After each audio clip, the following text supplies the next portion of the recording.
As the political temperature begins to rise ahead of the 2027 election and as opposition figures align to challenge President Bola Tinubu and the ruling APC, Mr. Obi opens up to us on the program exclusively on the state of the nation, a deepening economic and security crisis, and where it stands in the evolving coalition talks in these over 1 hour special. He speaks candidly about his continued role in the Labour Party, his assessment of the Tinubu administration, his thoughts on Nigeria's democratic future, and notably his position on a single-term presidency, truly run again. It's a conversation loaded with insight, strategy, and vision. Once again, welcome to the program. And let me bring you the very first portion of our conversation with the 2023 Labour Party presidential candidate, Mr. Peter Obi. Your Excellency, Mr. Peter Obi, thank you so much for joining us. Thank you, Seun, for having me. How have you been? Surviving. Quite a while. Interesting. I saw you yesterday and in the ABC, the flag up the unveiling of the coalition platform. How did that come? Well, you can see what we say. The coalition just adopted a party for 2027. So we're trying to work together. You know, the oppositions are trying to come together to work together for the sake of Nigeria. So, what does this then mean? Does it mean that you are an ABC member or a Labour Party member? Today, I'm a Labour Party member, and I remain in Labour Party. But we have all agreed to work in coalition for 2027 election. And for that, we've just adopted ABC. Going on, other parties, other individuals are going to still come in. But it's just like an unveiling, like you used it before, an adoption, which will still go into bringing other people together under the same umbrella and saying, we want better governance for this country. We want to see more competent government with the capacity and character to do the right thing. So at some point you are going to leave Labour Party, is that it? Well, where we are with the coalition, this coalition might have other parties that will come together, like it's happened in the past, and change the name of the party, anything. But right now we've adopted one party. The other ones are going to come in. So we can't say whether we're going to leave this or we're going to come into this. What is constant mind that we've all agreed to work together. The implication is a legal one. Whether or not, as someone who is intended to run for office, you have the ability to Never sue the other driver after a car accident. There's a better way to get paid a way bigger check without having to go. That will affect your So there's a difference in between intention and innocence. I said I'm a member of this, you know, and I'm going to work with this group. So it's like, oh, well, I want to invest in this company, where they say, oh, you cannot be in two companies at the same time. But I have indicated my intention. I want to go into this. That is not. Well, you don't see it as anti-party. No. There's not an anti-party. No, because I don't think Labour Party has agreed to. Remember, we said for 2027. Say we're not in 2027, we're in 2025. It's clear. We've adopted this for 2027. So if I say I'm going to this, that doesn't say, oh, well, listen, I want to be Seun, I want to be able to be part of your dinner in the evening. That doesn't mean I should abandon my breakfast and lunch because I intended to come and eat your dinner. No, we're going there. So we're going to go together. We are not abandoning where we are. At some stage, when that happens, you know. So you are thinking of being a running mate to Atiku. Is that the case right now? That's your intention? Again, Seun, this is not in play. Nobody have ever discussed that. You know what I'm asking? People assume so many things. Nobody have ever discussed with me whether I'm going to be A or B or C. Seun, I'm going to contest for the President of the Federal Republic of Nigeria. And I believe I'm qualified for it. You know the reason why I'm asking this? The coalition has been touted as Atiku-led coalition.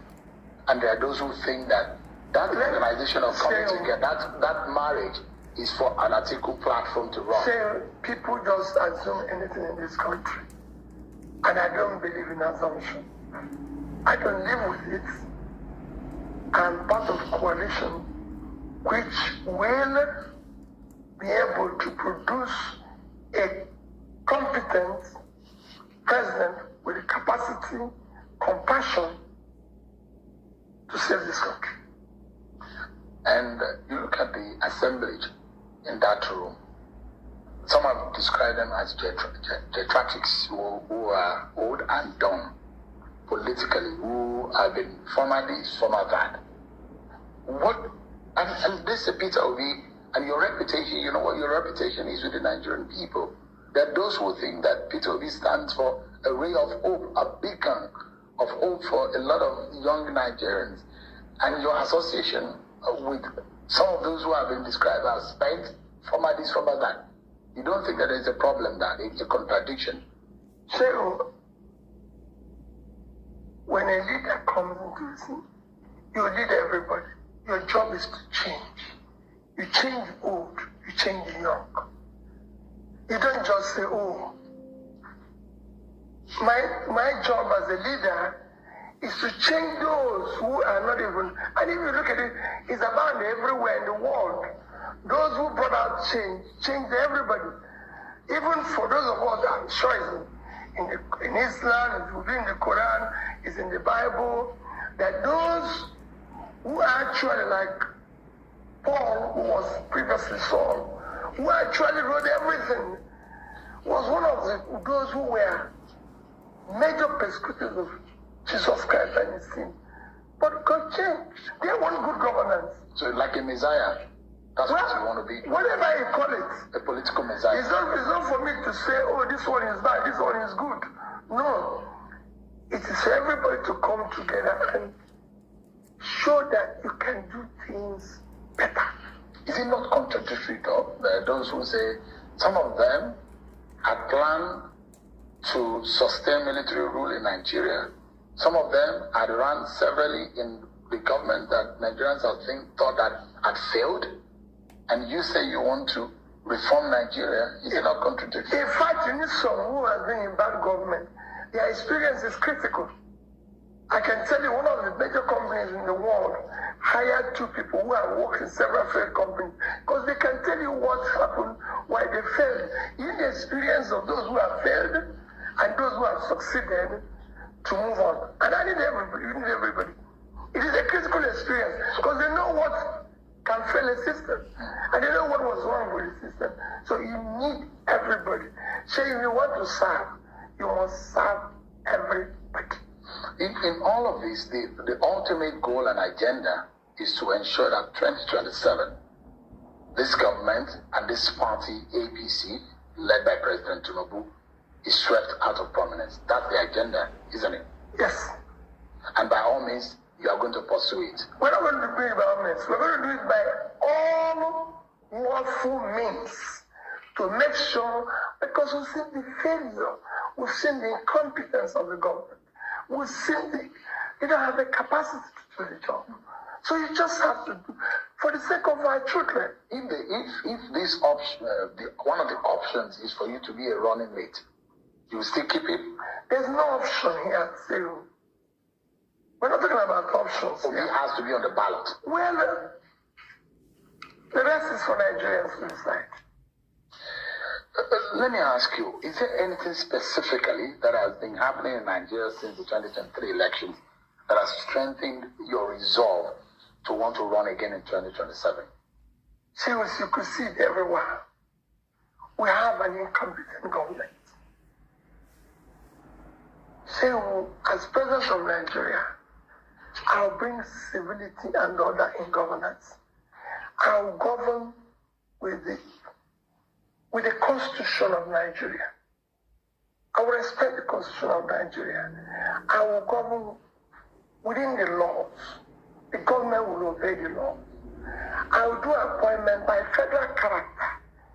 I will appoint competent persons with capacity and compassion for good of Nigeria. People that are worthy of emulation. So I'm not going to be Minister of Petroleum, like he's been. Every ministry will have substantive minister with competence, who has the character, compassion, and capacity to run that ministry. But say you get things that as president, I will have hands-on reported to me daily or real time. Number one is security of life and property of every Nigerian citizen. Number two is basic education of our children. Because we must put those 18 million people as of them. So it is more important for Nigeria to invest in education than oil. The human capital of Nigeria, considering its population, is a huge asset. I will make sure that hands-on, I know anything that happens about health of Nigerians, starting from primary health care, ensuring we increase the insurance coverage, with the rich will pay, with the poor will benefit, and everything. Then I will make sure that I know real time what happens with agricultural products, which will drive the foundation of our manufacturing. I want to know what the power we are generating daily and distributed daily.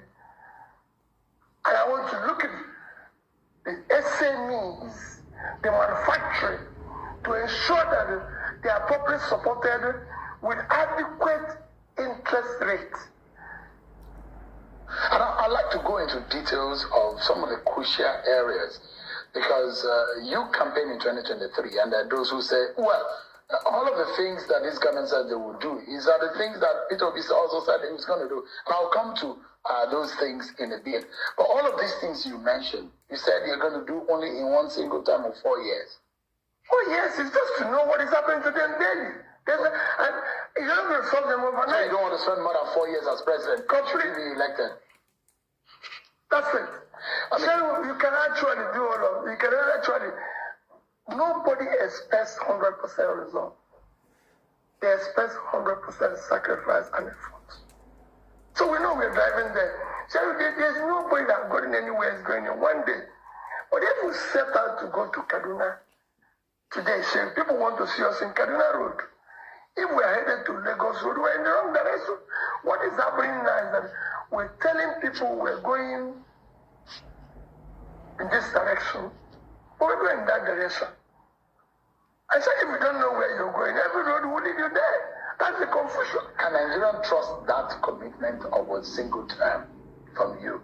So I said it, and I put it in capital.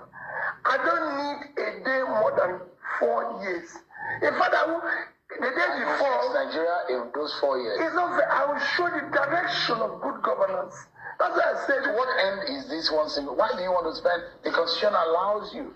You've been a two-term governor. Why do you want to? In 2 years, they are the maximum damage. That shows 2 years can change it in good direction. People want to get up and see a president that cares, a president that shows compassion. So today we have a country without compassion. Leadership without compassion does not exist. It's a minus. It's not good for the country. Is there anything that you see that this government is doing that lacks compassion? So, in December 18th or thereabout, several children died in a battle. I think it was December 18th. On the 19th, the president from Nigeria flew from Abuja to Lagos for Christmas holidays. Saying, I will not do it. I'll go to Ibadan. I will go and look for their parents and cry with them. The president, I will show them. If the president went to Benue. No, listen, no, 1 minute. Well, there was no compassion in that. People lost their children. People lost their children that will lead this country tomorrow. He didn't do that. He went for Christmas holiday. In Benue, he was not there for days. Seun, I will go the first day. And when he got there, he said he couldn't visit the community because of bad road. Seun, he has not gone to Niger State. Take 15% off any single item at Harbor Freight this 4th of July weekend. Yes, any single item. About 15 minutes flight from Abuja to Niger. There's no compassion. Seun, I've watched our president, top government officials in this capital of Abuja commissioning bus stations where we lost 20-something soldiers in Niger. Seun, it will not happen. Is commissioning road more important than our soldiers that are dying? Is commissioning road more important than our children are not in school? Seun, is road more important than children being in school? There's no compassion. There's no governance. I will not be, look at this week. This week alone, Monday, 30-something were killed in one of our states. Tuesday, 13 was killed in one of our states. Yesterday, it was over 10 in Anambra. This morning, it's over 13 in Sokoto. And our president is in island of St. Lucia. That is not even up to the size. Island of St. Lucia is 617 square kilometers of land. Mina is 6,700. Mina is 10 times the size of St. Lucia. In terms of population, St. Lucia is only 180,000 people. Ajegunle is 560. Ajegunle. So what is our president doing there? So that trip is a waste of time. Is that what you say? No. Seun, I won't do it. If I'm going to go to St. Lucia, that won't last more than 1 day. Our president has not even gone to any state for 2 days as apart from Lagos. I will be in Niger State. I will be in Mokwa. If there's any place to stay longer days, it's in Mokwa. We have lost now 800 to 1,000 people. Why would I be there? He even gave some children scholarship in St. Lucia. When we have 18 million out-of-school children, with our capital, children are not in school. Seun, that's not governance. The country needs governance. I mean, are we looking for saints to run this country? No, we're looking for competent persons with capacity, character, and compassion. So we don't belong to a gang of saints? No. Saints, even saints. Although you said Gregory. Gregory.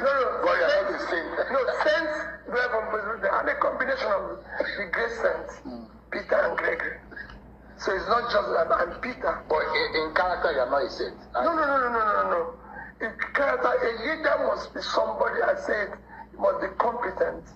He must have the character and behavior, public conduct to show that this is right, this is wrong. Let me ask you, and I'd like you to clarify this, because I watch a lot of conversation around you, and I mean, around every major political figure in this country. How do you clarify this reputation that you worked for the Abacha government? Or in the Abacha government? Seun, I've never worked for government before I became governor. I can tell you that. Did you do anything special? Let me clarify for you.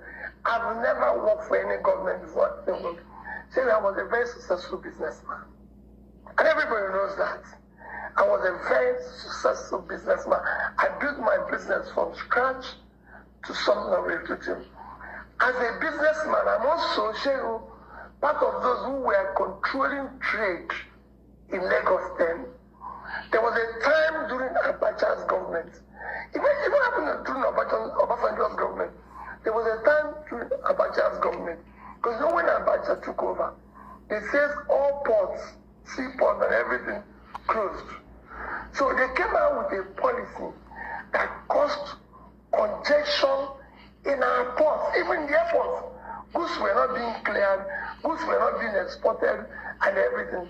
And some of us felt, no, we need to go and see the head of state then, or at least the commissioner for Minister of Finance, who was one, I think it was Annie.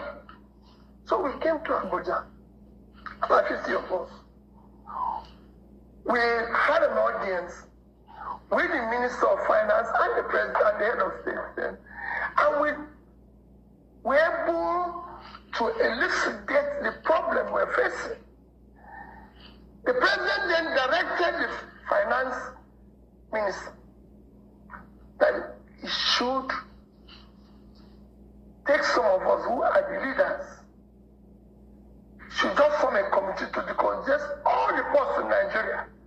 And there were about 10 or either 10 or 20 ports. Make sure that in each committee, one of us is involved. That's the only thing I had to do with the port. And then when we finished, which lasted maybe 2 weeks, 3 weeks, they said, it is now time to probe and reorganize the port, because I had written in one of my comments that Nigeria Port Authority is the only port I know in the world that have an office outside its country of operation. And couple that they've seen with it, they said, you become a member of the panel. He said, if anything, I was a member that tried to reorganize and sack people. Say he has nothing to do with working government. I've never met Abacha. I don't know him. I don't know his military. Say everything I've done in my life is in the public space. Let's take a brief break, and when we return, our conversation with Mr. Peter Obi continues.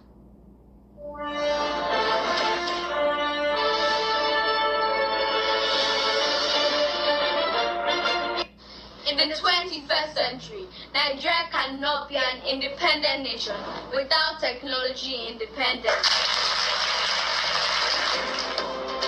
In a world racing towards the future, out of Africa is Zynox Technologies, a Nigerian tech group with major global certifications, proving capacity and a bold vision to domesticate world-class technologies. From powering critical government infrastructure, homes and businesses, to delivering some of Africa's most integrated ICT projects, we are redefining what's possible, and we take responsibility. And with our efficient high-power renewable energy solutions, we are bringing sustainable power to homes and businesses. Let's build a... Well, guys, as you all come in, make yourselves comfortable. Make we listen to wetin Obi get to talk. For those that have been asking, Obi worked for Abacha government. Go and run and tell your fathers. Obi has clarified it for you people. Oh, it's not that tomorrow now you people will come back again and start yarning rubbish. Exactly. Tracy, myself, welcome, sis. Welcome, all of now. Welcome. Happy Sunday once again. Everybody should pay attention. Don't come and be asking questions. You heard what he said. He has not left Labour Party. They are coming together for coalition. So now talk, they talk. So every man to himself. Man are not come they talk nonsense for you. I beg. Now how Nigeria go take better now all of us they think. If you know so not be that domo today, waka go front, make you let us see road. Now so it reach. You understand? So please, all these naysayers, please listen with keen interest and don't be asking repetitive questions. Go and ask, bring your president to come and give an interview. Bring him, let Seun interview him and ask him very frank, direct questions in his face. Let's see how well he does. Now let Peter Obi now they get power. The one when they sit down for our front, when they take everything one get to another board, that's the question. Wicked they jump from church to church, they cry up and down. Coalition don't hit them, boom, for chest. They don't know what to do. Yeah, people. Wicked they go up and down. Now people, pastors, now give Wiki opportunity to go the yarn. You see, say your church serve na bondage to you. Church na bondage. Imagine bringing such a corrupt human being. What did they do? To come and do Thanksgiving on top of what? Are they not supposed to be doing their jobs? Are they not supposed to be doing their jobs? When una go see truth, una no go wan talk am. That's the problem.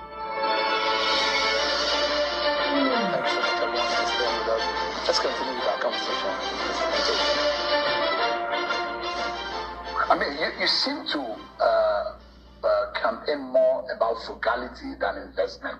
That those who say those monies that you're talking about that you're leaving could have been invested. So I invested it. I invested in education, which is the most critical investment any nation can do. So I took the state from 20-something in where I can make it to number 1.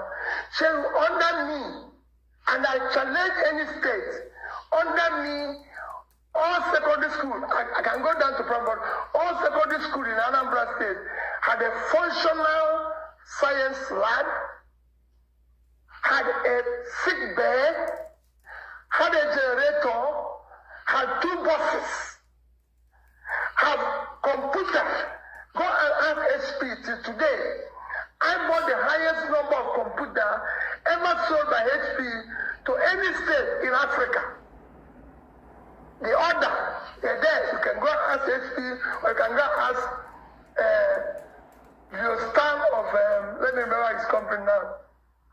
You can go and ask him. No other person has done it. If you become president, you will be frugal, yet you invest. No. If I become president, I use the resources effectively. I cannot say buy a new jet. Even if you need one. I don't need one. You don't need one. Because you can go to anywhere with that jet. I will never need one. You fly Airpeace, you fly Ghana, you fly Of course, baby. Seun, I will not use 150 billion to buy a jet when 80% of our primary health care centers are not functioning. Even as against Bam! security protocols. Which security? You've been a governor, you know what it is. No, what do you mean, security? That's nonsense they tell. I was a governor for my first 4 years. I drove.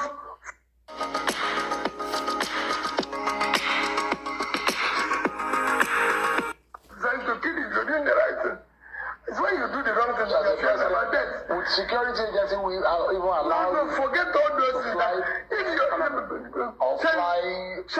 your people are dying, you should be ready to die. That's his job. Bam! Or you go back to your house and live quietly. The president should also be ready to die if your people are dying. Why should we have security vehicles? No, you can fly. Who is protecting you in the air? If you catch it, everybody dies. The British Airways flies every day. How many people have died?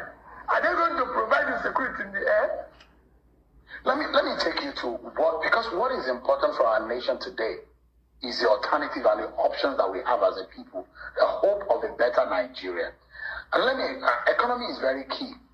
And I look at this government, the administration says they are focused heavily on currency reforms and subsidy removal, which many say have worsened inflation and hardship for ordinary Nigerians. What alternative economic strategies would you pursue to stabilize the economy and protect the most vulnerable compared to the current government's approach should you become president? So, I campaign on removal of subsidy.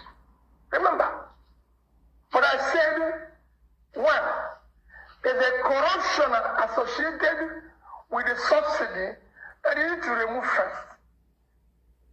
If you had removed it, that's why I said, yes, but it was done in a disorganized manner. So everything is about organization. There's a corruption associated with it that you need to remove first to know the actual subsidy and organize how you can gradually deal with whatever is remaining, and people must have to see the alternative. So when this government removes subsidy, you know what they said?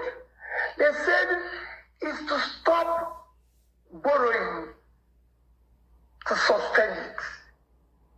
But this government has borrowed more than government of Jonathan, Buhari put together. As at the time Buhari left, our debt was about 80 trillion. Today we're almost 180 trillion. without anything to show for it. Is it a crime to borrow as a government? No. Seun, these are part of the laws I want to change. We must now make a law that all borrowing must be for investment.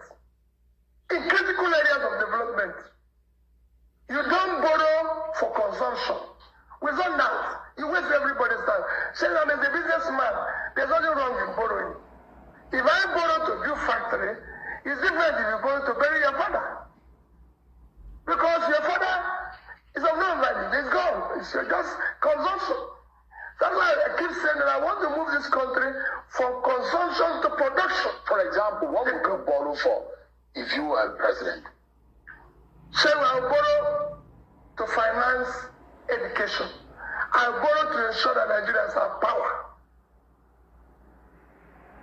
I can go on and on. There's so many things. How long can it take you, for example, to fix Nigerian power situation? So you went to Egypt. Thank you. So let me learn from them. That's it. It took Egypt 5 years. So we're not going to fix overnight. But remember what I said. Nobody expects 100% success. They want 100% effort. If development and what you do, governance, must be measurable. So if we decide, okay, we are 9 and 4,000.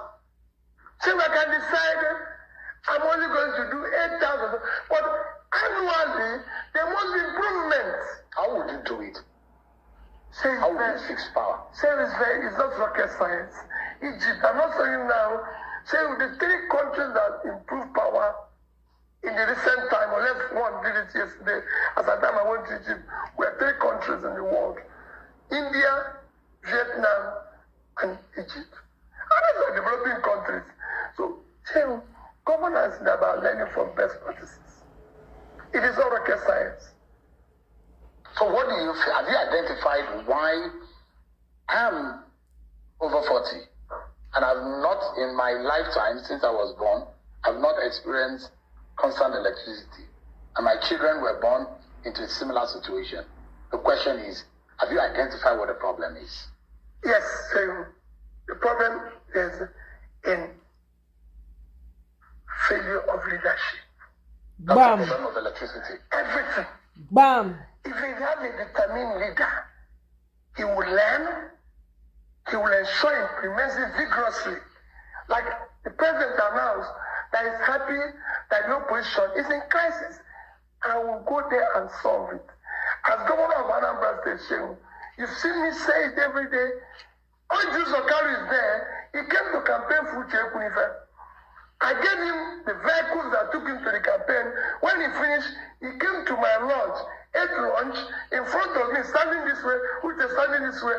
He said he has come to campaign, that I've done well, Uche will replace me. And I was in that election. And when I go to they go say, oh, Peter, you're too weak. I said, I did the people going to vote. When the people voted, they voted for me. So the same thing that the president is doing by employing or appointing Nyesom Wike as deputy minister and empowering the opposition, is that the kind of thing you're describing? No, it's not empowering the opposition. I want strong opposition parties. Even, let's say I'm president today in one party, I want strong PDP. I want a Labour. I want strong APC. I want to listen to them. I want to see democracy thrive. I want people to understand. I want to listen to the opposition. Because they might have an idea that is superior to what I have. That is governance. Would you be forming something like a government of national unity and taking people who are not in your party to form government? Is that the kind of thing you would do? So we are talking about Nigeria. If they have something that is better, I will take it. You appoint ministers outside of your party? It's no question of appointing ministers. I'm appointing Nigerians who are competent. Exactly. Happens everywhere. So the government of England went to Canada to hire a central bank governor. Bam. Do you know how old England is? That colonized Canada. They went there because they wanted to function. It's only in this country that you put in competent people in a place because they're your relation or they know you, and that's what I'm clamoring for. We have voted for incompetence. We voted for tribe. We voted for religion. Let's vote for competence. Do you think that the North trusts you? Seun, I want them to trust me. The biggest asset of this country is in the North. The uncultivated land in the North. The criminality we face in the North today, I'll deal with it. So if I'm president, the North will celebrate me. I have an idea of the problem. So I'm in this country when, if I'm looking for cash, I go to Kano. There used to be top industries in Bombay 1, in Bombay, Shradan 1, Shradan 2, everything. So I was in Indonesia this year. From February 1 to February 7, meeting from Minister of Health, Minister of Education, Minister of Small Businesses, Minister of this, to former Vice President, to the most popular president. And so you learn, and what they did is not rocket science. Let me ask you, Mr. Frugality. You had, there is a popular slogan that you used in the campaign, from consumption to production. Yes. Is it not productive? Let me ask you, because there are those who have also criticized you that what industry did Obi even put in Anambra when he was governor? To start with as an example. But I like to take the Nigerian example. I mean, you know that industries. They even use it as an example. The brewery, right? As one. Yes. But the big question here, we're looking at a bigger picture, Ms. Obi. We need to start looking at our competitive advantage as a country. Yes. Where would the jobs come the most? Where would the more money come as an alternative to oil? If you are president, where do you think you will focus the most in the very first 1 year that can give us that advantage? So, I might not turn it around the very first 1 year, but I can tell you, so we can make more money from agriculture than we make from oil. Any day, any time. I can show it to you. Which produce will you be focusing on? Say, we have all the produce. Why did you think? Go and look at the arrays. You know, arrays, which the colonial masters did, were focused on where we were getting products. So there's so much, Nigerian land is so fertile that we can grow anything. This is not just say we're having a problem. It has one of the best fertile land on the surface of the earth. So the world is today looking for cassava, looking for yam, I'm not talking about Nasarawa. I can go. You are not that belt. You are not the one. As I say, we are now one talking. We have 54,000 square kilometers of land. It's Taraba here. That can grow all that. Which one would you focus on? All of them. Simultaneously. Because it's an investment. As I said, I will borrow and put in investment. You are now borrowing for production, not for consumption. Have you done the math? Oh, so it's very easy. I don't need to renovate conference center. There's no conference here. So I've done it as a governor. You ask which industry did I build? So one of the first places I renovated as governor was industrial estate in Orita. Go there and see the number of industries. Jonathan commissioned at least 10 industries there. So come, I'll show it to you, including the brewery that I mentioned. That brewery is the biggest taxpayer in Anambra State. It's government. You know? All right, we're not done yet with our conversation with Mr. Peter Obi, but we need to take another commercial break, and we'll be right back. Okay, let's recap. So, for those who said what investments did he make in Anambra State, I hope you are taking notes. I hope you are taking notes. So those who said, he said, Shebi, PO said he's going to take away subsidy. Is that not what T-Pain did? Do you hear the difference? The difference was that he will take away, before he takes away subsidy, he would have made plans so the people will not be hit directly with unnecessary suffering. Okay? Take your notes and take it well. Don't come and be asking and re-asking the same questions. This interview, everything that Pio is saying, he has said it before. Not be today. PO start to dey talk this thing. Everybody don hear am before. But no, since most of you like to repeat, want to repeat. Meanwhile, you dare not bring your baba. Let's interview him. Bring him. Let him come and interview and talk to people the way your PO, you people are interviewing PO. There's nothing you people have not shaken from that man's body. Let T-Pain come and sit down and do one-on-one interview. Let's hear him talk to the people. Let him come and do it. You heard when people said that the Bury, that you people keep talking, Bury. It is the biggest taxpayer in Anambra State. Let your T-Pain come out. For us to have decent conversation, bring T-Pain out one-on-one. Let him do interview. No choreography, nothing. Let him come and talk to the people like this. Let's see. We want to see something. Bring him.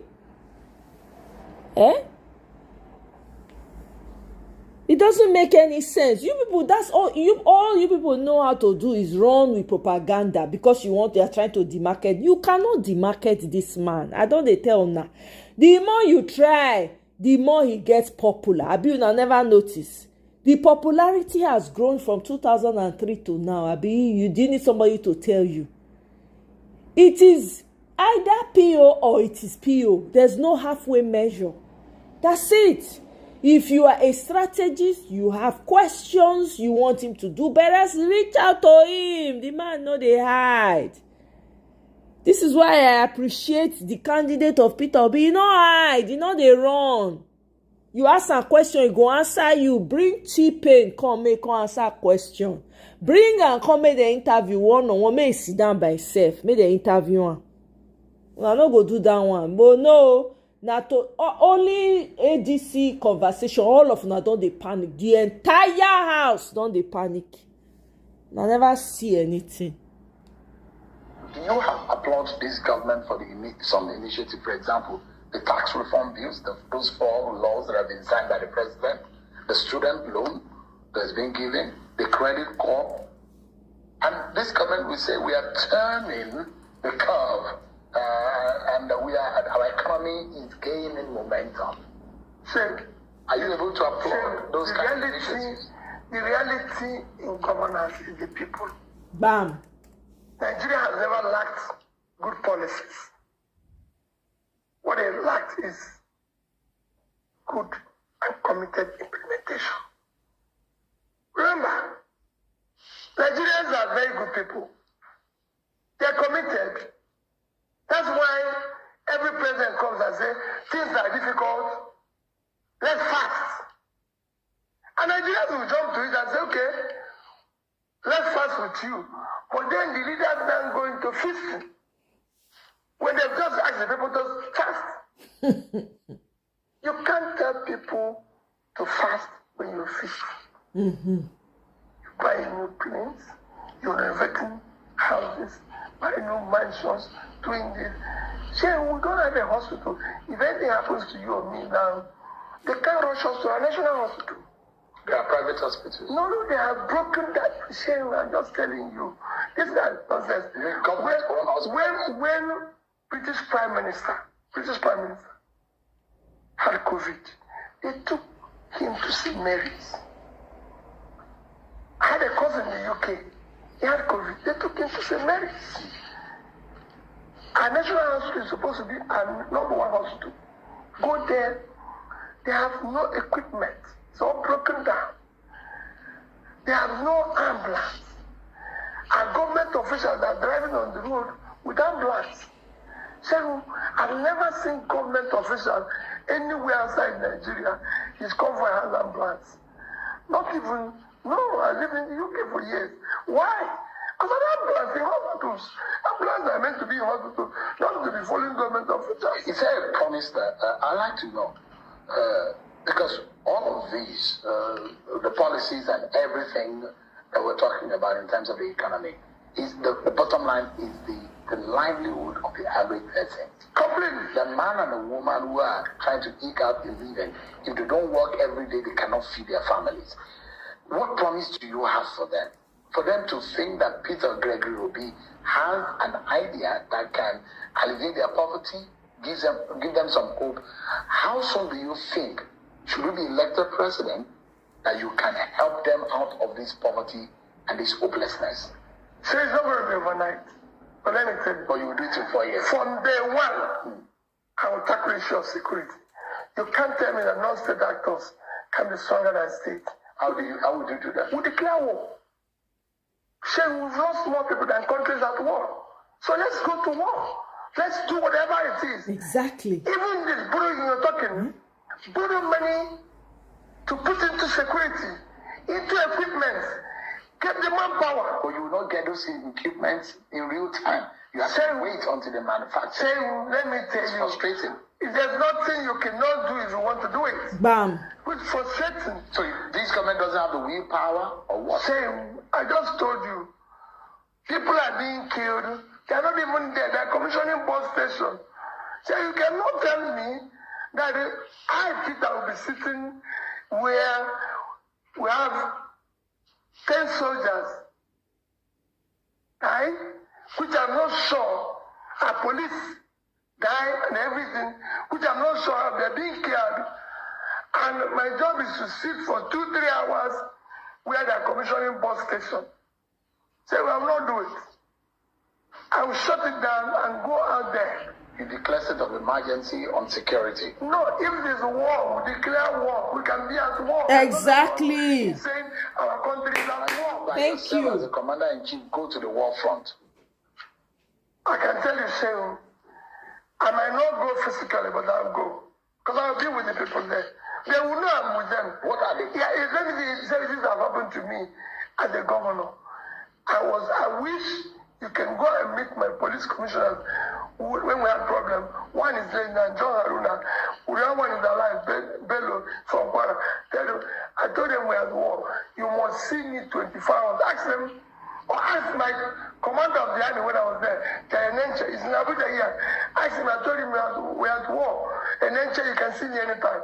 I must stop this criminality. And I'm happy that if you look at an interview from then A.G. Abubakar, I said, for 5 years, we've not had issue of bank robbery, major crime in Anambra State. But there were straight of the kidnappings and a few of those. There's nothing you will not see anywhere in the world. Exactly. The kidnappings in America, the kidnappings in America. Exactly. The difference is that if anything happens, there's a reaction from government. People want to see government. government. Alternatives, on how to solve, because we've been employing the same techniques over the years. Have you learned a new way to solving this insecurity problem? There is so many. If I told you, there's what they call natural insecurity. That is pulling people out of poverty. So by the time you invest, the entire state in the north cumulatively, over the past 2 years, have not been able to support their SMEs with more than maybe, let me be generous, 50 billion. I've been to 2 states in the north who told me they applied for Bank of Industry, saying there's 150 billion used to buy a plane and put it as a matching fund. Just for example, and get another 150 billion, that's 300, shared by the 19 states, call it 20 states, so each will get 15 billion. Within this period, and you're giving to these young people. So we have gone to prisons and see these young people that have problems. And I ask them, why did you do this? They have no job. They don't know where the next meal will come from. And if you don't know where the next meal will come from, so nobody can know or imagine what you can do. Let me ask you, as a governor, there are those who say the federating units need to play their roles. There's just a president of the Federal Republic and the 36 leaders of 36 state government. The question is, issue of state policing come to bear. What would you be suggesting as the alternative solution in governing all of the states of the country and making sure that they are properly policed? So I will have community policing. I will encourage it. Local government policing, I will encourage it. state policing, I will encourage it, federal policing. So as governor, every community in Anambra State have community security system employing 10 to 20 persons paid directly from my office as governor, was paying for security personnel that was manning it. So if you stay in one town, the radio, you cannot. The three major criminals that were operating in the southeast, everybody knows them. You will not know because of the Igbo names, Ofaku, Oisikanku, and Gwekero. Welcome to Anambra State. Because once you sit in one town, the radio, they must get you in another town. So I would do, that's why I said, I would do whatever it is to secure the country. Security is number one. You say nobody's going to come and invest in Lagos if you hear there's bomb in Boronu, because there's no way the bomb will come to Lagos. So you need to, the reputation of your country in terms of security, in terms of local investment, is critical for you to.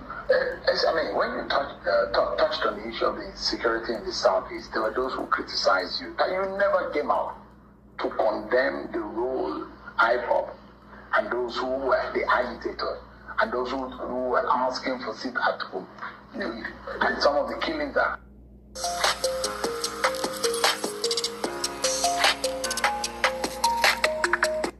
Said about the agitators.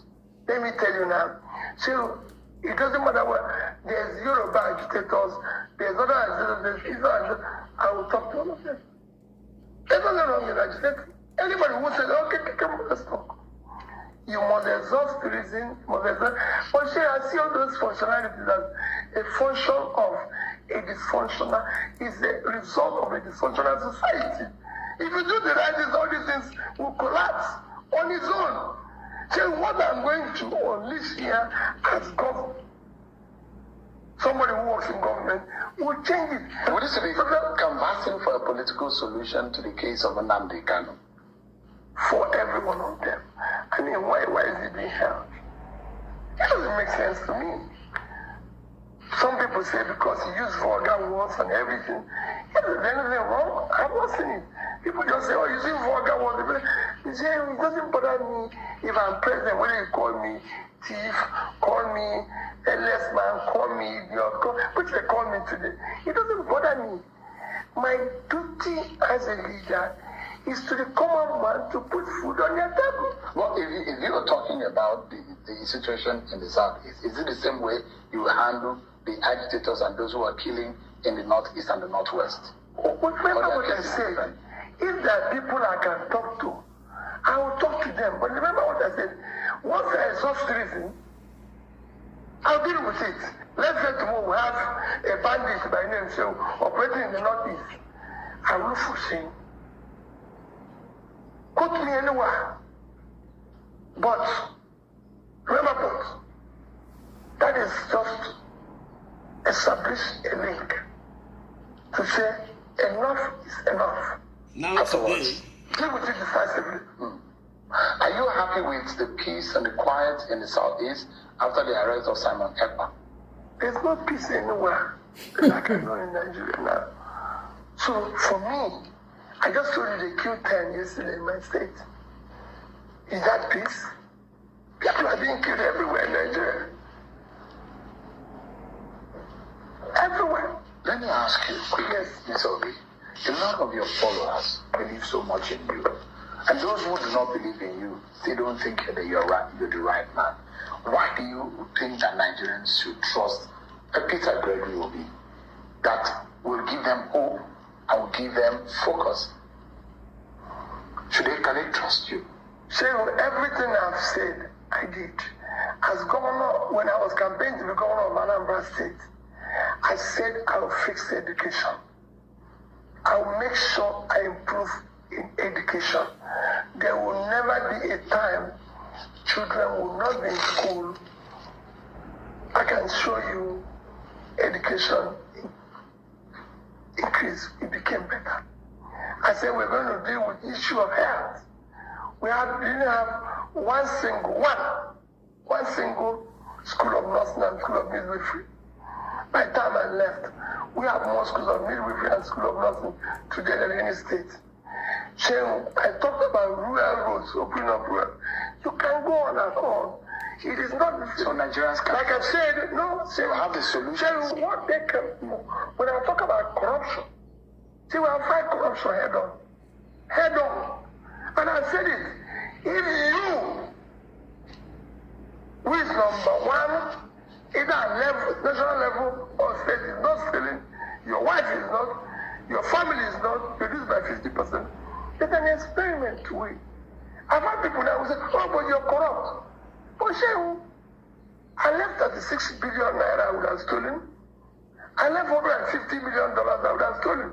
So have you ever seen a thief leave what they can steal? People will make reference to the Panama Papers and some of the... No, Seun, I ask you a question. Have you seen a thief leave what they can steal? Even in the church today, you go say, take your phone, mind your phone. Because there's no thieves come there. No thief have left what they can steal. So when they talk about Pandora Papers, I say go and investigate it in full. So you know, we exaggerate here. That is a legal entity for estate arrangement. So we are focused on the critical areas of development. Mr. Peter, it's a pleasure talking to you. Thank you so much, and I wish you the very best in the coming days. Thank you, sir. All the best. Thank you. Thank you. Una hear am o, all of una, all ye naysayers, you people hear what this man has just said. Instead of always asking repetitive questions, it is very clear. Everything he said, anybody when he sabi, when he know wetin dey happen, go know exactly, say wetin this man dey talk, it makes sense. Let's not try and act like we don't know what's up. Let's not do that. We know what's going on. I don't know wetin, I don't know how else. I don't know as he want to take clear past this one. I don't know as he want to take clear. He's just broken it down for you. And with regards to the coalition, you heard what he said very clearly. We are coming to doing coalition for the good of Nigeria. But I still belong to my Labour Party. Okay? Okay. So if ADC like me, they do anyhow, they go see anyhow. It's simple. Talking about APA is another distraction. Insist on critical investments, fighting corruption, energy production, education, reduce the ratio of the cost of governance to GDP. These people are clueless. We have a bunch of clueless people in the government house. People that are not supposed to even be gatesmen around the corridors of power. That is what we have in Nigeria. That's why they don't have a clue what to do. That's why they are frustrating everybody, because they don't know what the heck they're doing. That's not the first time Pio is saying he will talk to all of them, and I don't agree. Must I agree with everything? You don't tolerate violent people. Who are the violent people? I don't understand. Who be the violent people when you know talk to? Biko. They are doing what do they call this word? How they say they allow Boko Haram repentance to go back into the military. So I don't understand. If that is happening in our lifetime, what exactly is the argument here, AB? Well, who is he referring to? AB, who are you referring to as the violent people in the society? Please, can you clarify?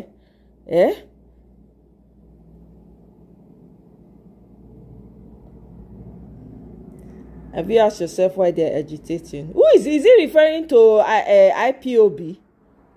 Who is not agitating in Nigeria? Everywhere there's agitation. And he is right in saying he will talk to them. Why won't he talk to them?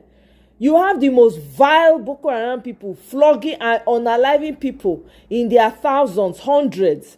And we are all here. They are reintegrating them into the military. They have sabotaged every security system you have in Nigeria. Why are you not crying? Why are you not going to go and cry under T-Pain's comment section, AB? Why? Why are you not going to ask T-Pain? Bring T-Pain. You people should bring him. Let him come and give interview. Let's hear him. Why will he not talk to them? Is there not a reason why they are agitating?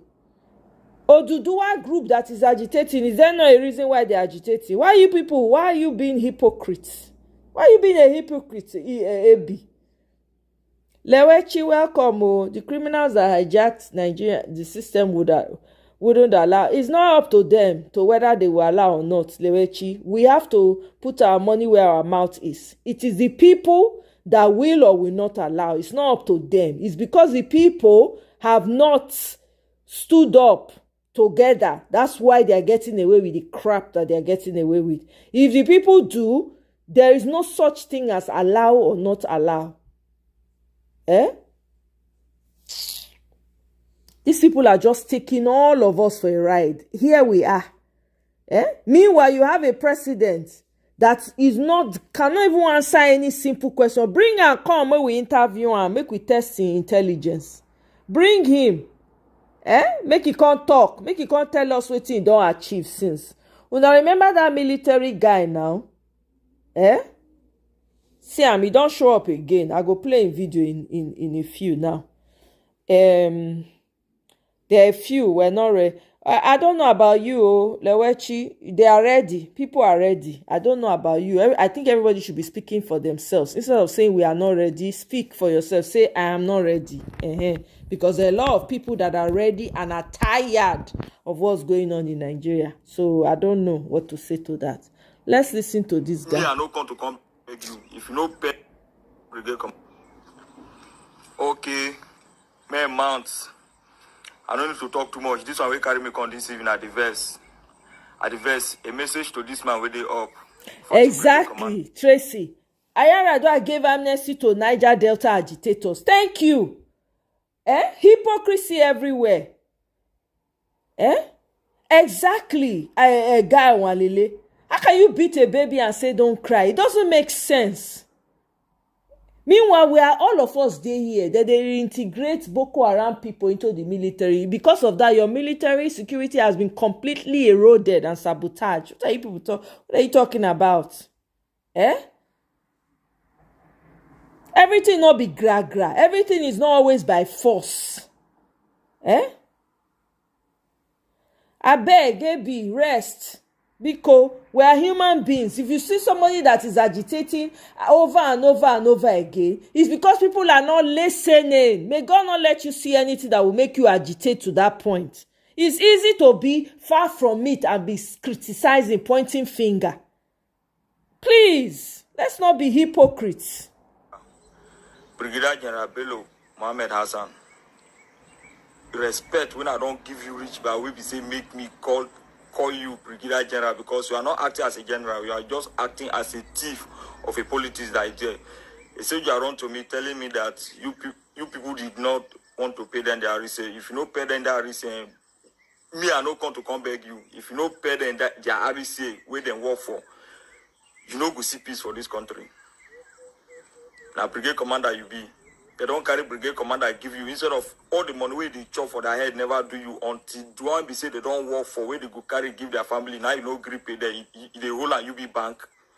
You be bank. Okay, the RC they never pay them, they never pay you the money. For how many months? Why no one pay those soldiers their money now? Why no one pay those soldiers their money? I've been awaiting chief of army staff tell you with that. Say any brigade where they give you if they rule as a brigade commander, any soldiers, anything belong to the soldiers, you should not give to them, you should chop them. No, if it's what the chief of army staff tell you be that, you can tell us so that everybody will know. I will not raise camera for you again. Brigadier General Bello Mohammed Hassan, I will not raise camera for you again. This message you know the drop this night make it reach you because the next video when I go do for you, you know go like them. If you not pay those soldiers their money, from now today now 4 July, from now to next week, if you not pay those soldiers their money, the next video when I go do for you, no go like you see that brigade commander where you did, they go come on you there. If you say na lie, we will play on. The spirit of the land of our forefathers we will believe, they still there in us. Believe what you believe, may we believe what you believe. What you believe, say may we not cheat anybody. May we stand to defend the land where we don't swear, say we will defend. Africa no go fall for our eye. I swear, you no go ever fall for our eye. As when I take spoil Nigeria, so as we be say we don't wise up, we don't wake up, we go arrange them. Now Brigadier General UP, you will be say you never go war before. 40 Brigade Commander. I no go warn you again. Nigeria Michelle don't tell her now. If you no amend that skis allowance, that 20K one, where they say me they pay soldier 100K one, they pay 20K. Shall don't tell her say that month we end. If you no amend that, any matter will come up front, I will publish and put online. I think in a line. I dey wait for you. COPP, you never see that message. You never see him. You could touch on one by one. Captain Manugoje, Alpha. You know if you call another person again, may they want me. Abi, you know, you never say and say the boy they fear. Any day where you call anybody, say may they want me. Your picture I don't get them. You know I don't want to put them. As I do that video, I think say maybe you go Beraga. You know Beraga, that picture I don't save them. Make any day may you call anybody, say may they want me. I will publish your picture of online. Captain Manugoje, you never know who you touch. You never know who you touch. They call some people, say some people na Pharaoh. But if you see the real King Pharaoh, you go wrong. You go wrong. Man, mount, you get why? Your generation. Anyway, let's listen. Let's move on. This PO interview, everybody they get take. Bring your own master, come. Let's hear him talk eloquently. Make him talk to us. May he come channel, may the interview and may he come, may he talk to Seun, may he talk to Rufai. May we hear. Now only PO now they flex on a muscle. They flex on a muscle. Bring your candidate. Let him come and talk. Not be bala blue, bulu blah. Come and talk eloquently. Let's hear. You have the king of all the people that want to slaughter your people, wearing even the badge of genocide on his chest. All your artists, everybody, dumb as F because of money, 10 shilling. Voting for you. Now this goes to, this is a direct message to Atiku Abubakar and Peter Obi. In less than 24 hours, we have been able to gather over 10,000 tweets of Nigerians' displeasure of Atiku's move in trying to run for the election in 2027. Now listen clearly, we say it again. This is Abraham Greatman from the Office of the Citizens. Nigerians do not want you, Atiku. We do not want you. For the umpteenth time, listen, Peter Obi is nothing without the obedient. The obedients are the masses. They are the people running for this election. That's this desire that you have. Each time the election season comes, you will rise up with this same rhetoric. You will rise up thinking that there's no difference between you and the Miloko. You always feel like it's your turn. That's this desire because we are not voting for you. Now, this goes to you directly and to any other person who cares to listen. The Office of the Citizens is not taking it any longer. We won't take it. Drop this desire. If the ADC doesn't feel Obi, forget it. And this message goes directly to Obi because I know what you said in 2022 and 2023. We understand what happened. There was no structure. We won the election. All of a sudden, you guys want coalition. But now, even at that, you are still not learning any lesson. This is not Obi running for presidency. This is Nigerians running for presidency. Bam. Trying to change what has been stolen from them for over 60 years. So you can't meddle with it. Not even Peter Obi will stand against this. I'm telling Anybody you, who says that they want to do coalition and give the ticket to any other person who is not Peter Obi is just an extension of the obedience. Exactly. In case you don't know, we won the last election. If not be Peter Obi, another person within the movement, not send anybody, so papa. Get this desire of trying to be, you are contesting, you're already talking in the background. We know you. It is because of you that PDP is in disarray. So please don't play this game.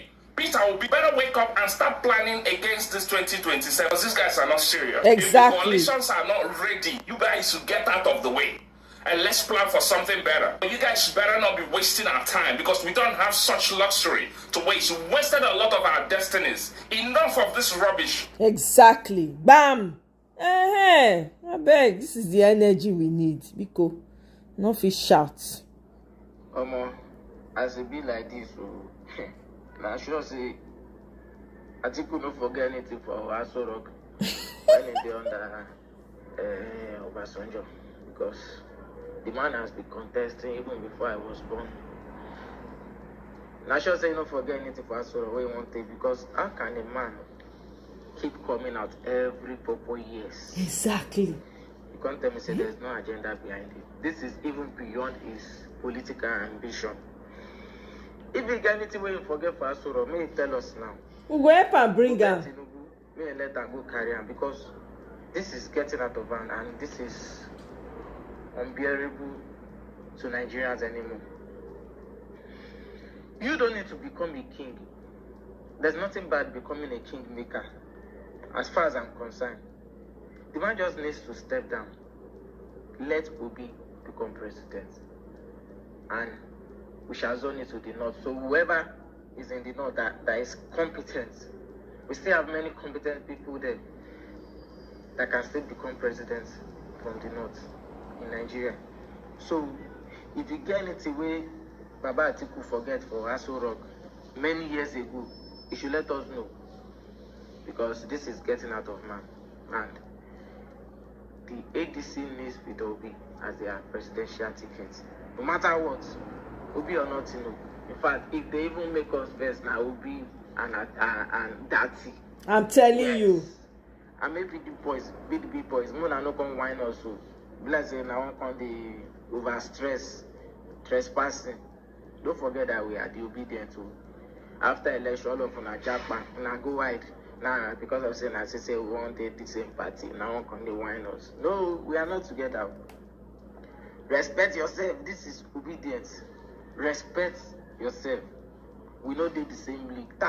Seba poor, and the one I said, we lead you people follow. Bam. Don't even come and whine us, or come and be trying to now come they insult us. Respect, put in respect to that obedient name. Statiku, I beg you, just step down. Please be a statesman, be a kingmaker. Because if you are no more today and you finally become president, what will people say about you? So your 4 years or 8 years of being a president, after you are gone, then what's the next thing? No, just tell me once you become president and you come out here. What's the game? But if you become a statesman and you back a very credible candidate, people will forever remember you even after death. That is it. Thank you so much.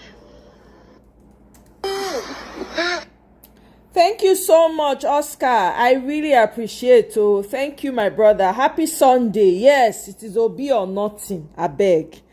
Let's say it as it is, because the coalition. If Peter Obi leaves the coalition, does he win or does he lose? Think carefully, because this noise about if Peter Obi no get the ticket, we no go vote, isn't just emotional. It is dangerous. You're not a political stakeholder because you tweet fire quotes. You are a stakeholder because you understand negotiation, structure, and sacrifice. If Peter Obi doesn't get the ticket and jump ship to another party, it's not a political chess move. It is a dead egg. Because no one is going to start from the scratch in 2025 to win in 2027. Don't forget, we're talking about incumbent. The system will not allow it. So some so-called influencers who claim to be working for Peter Obi are the same ones trying to poison minds. Instead of building consensus, they are threatening the very platform that could give Obi the reach he needs. This is not about Peter Obi, it's about Nigeria. Even Peter Obi himself has said, it's not about me. It's about the people. So why are the loudest voices making it all about him? We need to build the coalition, not break it. That's the work we have to do. No man can save Nigeria, but a united front. We have to stop fueling division in the name of loyalty. Threatening to withdraw support isn't power. It is weakness disguised as relevant. Nigeria need builders, not blackmailers. So if Peter Obi himself believes in the process, why do some of the loudest fans act so undemocratic? If Obi doesn't get the ticket and you throw tantrums, just remember, you're not hurting the coalition, you're helping the cabal. Peter Obi's ambition is valid, but it must rise above emotion. If he wins the ticket through a credible process, we go hard. But if he doesn't, we stay focused and push whosoever emerges. Take care and have a nice day. I know I agree with you, Sisi me. Beautiful Sisi on this one. Bam, sorry. I no follow agree. We cannot believe in I today for church. You could make the read atmosphere. You could make you be smart. Now today I know say we get true. He's smart. He's a smart man. He's a very smart man. You don't believe in I for church. So, see that this Sunday now, we can come for church. They say they won't come Thanksgiving. You know, say ordinary now, they don't turn church to where they do campaign. Church now where if you want pour out your anger. You go see person, they pile up your anger from Monday to Saturday. Sunday we are going. You go name and one trip. They do them and say, we do naming ceremony. Once they climb, they give them chance. They always request when they give them chance. Once that mic touch their hand, they go pour out their hand. All the anger when they this life, they go begin to pour. You know, since it's all this coalition, we can never rest. They give Wike aside. We talk like say Wike now the spokesperson for APC. So, see how Wike talk say in the go Thanksgiving, say for the job way they do for Abuja. Now he enter there. Do Thanksgiving go now. Normally Thanksgiving now you come thank God. Say God, oh, we thank you for this thing that we have done today. Lead us to do more. Then you go ask. Now no matter where you're supposed to do that. But we can know. No be weekend. Every time is an opportunity. Every chance is an opportunity. You go see them. Take shit P2B. I'm telling you. The church shock up. For Abuja, for Abuja, the church shock up. As he enter, normal way when they take the throw jab. They begin the throw jab. They call politicians. They call about coalition. You know, people, then they respond. They can't even talk, say, the person now, the Minister of Interior, this person where they take in charge of a passport. Say, the person is working. Minister of Interior, the person is working. Say, now you can do your passport. You know, go take time. You don't get your passport. Say, they do well. Church, they clap for them. They appreciate that. They say, yes. We can call you the highest mistake. The highest mistake when you do, we say, it can't involve people.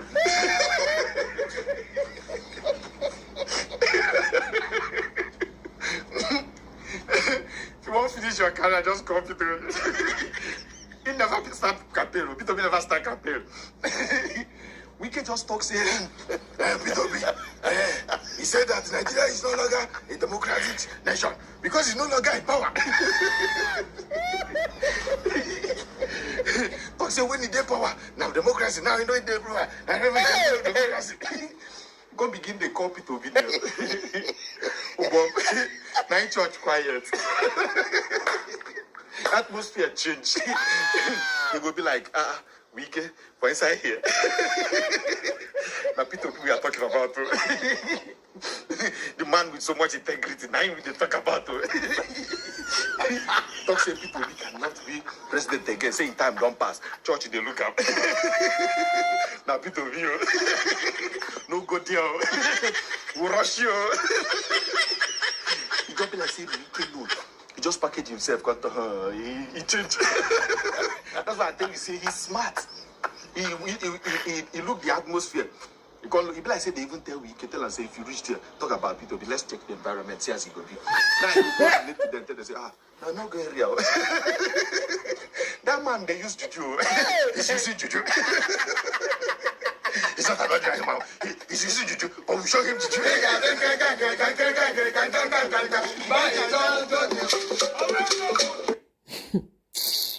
It's true. It's very true. That's what they're going to be thinking. They think that we came here to play. Eh? That they think say now here we can't play. Bishops, our poverty don't enter inside church for Nigeria. Poverty and hunger don't enter inside church for Nigeria. Our bishops, our pastors are so hungry now that they allow politicians to come and use their temple to come and preach, to come and campaign. Poverty don't finish. Church where they preach prosperity, poverty don't finish them for Nigeria. Even pastors now need money. Poverty don't enter inside church. Church where they preach prosperity. Politicians are going inside church now to campaign. Because they don't say they need money. Exactly. Poverty don't enter inside church. Inside church where they preach prosperity. But poverty don't hook the pastor. Prosperity don't become a favorite. I'm telling you. God could judge all of us. You want to know how daft we are in Africa? You don't need to go too far. You see, they are doing Thanksgiving. They pay different television stations with millions of naira to go and do Thanksgiving in church for inaugurating projects that are paid for by taxpayers' money. They are in church. Watch them live in church. Look at it, Thanksgiving for FCT projects inauguration. Live. This is live TV program. That means the program. I said this earlier, but I just thought, it's worth bringing it again here. Because they have commissioned less than 100-kilometer roads. Look at them in church. Look at pastor about to start preaching, start talking about what is abroad. You that you live abroad, is this normal to you? Look at them in church doing Thanksgiving for project less than 100-kilometer road. So children are at home, teachers have not been paid. Staffs, they just called off their strike for underpayment for no welfare. But they have paid so many TV stations to come and do Thanksgiving. There they will pay offering, they will pay 10% tithe of our ad-end taxpayers' money. Is this not mental? When you check their brain, how do you explain things like this? You that you live abroad, or you live even in Ghana or in Togo, do they do this? Is this normal? You ask yourself, for just commissioning few flyover bridge, roads that are less than 100 kilometers, you are now doing, just for inauguration of projects, you are in church doing Thanksgiving. Abba, my people, how are we going to get out of this mess? This is a total mess. This is a mess that we don't even want our... I mean, look at this ad. A soldier shooting the red minions and upgrading its weapons, but it's a fake game. Wait. Yep. It's quite sad. For those of you, remember this Bill Gates thing? Let me play for you for clarity. Let me pray for you. For all those of you that are supporting Bill Gates in Nigeria, because I never see Oyibo before. Because Nigeria, once they see Oyibo now, so they shine teeth. They shine, see your favorites. Brother Shaggy, Lai, all of them. On top how much? Meanwhile, they are the sheep that they are about to be slaughtered. The man even wear the logo for his chest. They not see that one. Because they are ignorant. These people just have money, no sense. They don't read. They don't know what's happening. They are not aware. Look, we listen. I know most about Gates, because I've written a book about him, and that what he calls philanthrocapitalism, which is you use philanthropy to make yourself rich, and you use it strategically, and that's what he's done again and again. He's gotten control of the World Health Organization so that they mandate vaccines all over the world, and the companies that make those vaccines are Gates's, in many of them, the major shareholder. And he did the same thing with the Green Revolution. He got a hold of the regulatory agencies in African countries and forced them to to change the nature of agriculture. There's 20,000 generations of agriculture of people growing crops like sorghum and plantains and yucca and all these plants for subsistence. And he said, no, we're going to transfer them all to these, GMO monocultures of corn, and then we're going to bring in the companies that he owns, Kraft, Coca-Cola, McDonald's, these big food companies, processing companies, to buy that, and that's going to be the deal.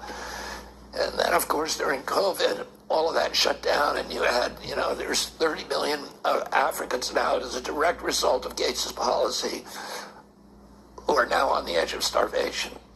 Tell that story that you shared with me a couple of years ago about the vaccines that Gates sent over supposedly for women that, I don't know, was to control birth control or what? That's another, I think the the real tell was what happened with the DTP vaccine, which is diphtheria, tetanus, and pertussis.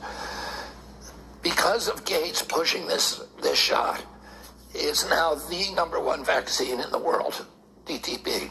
And it's mainly given in Africa. It was that particular shot is discontinued in the United States because it was killing or badly injuring 1 out of every 300 kids who took it.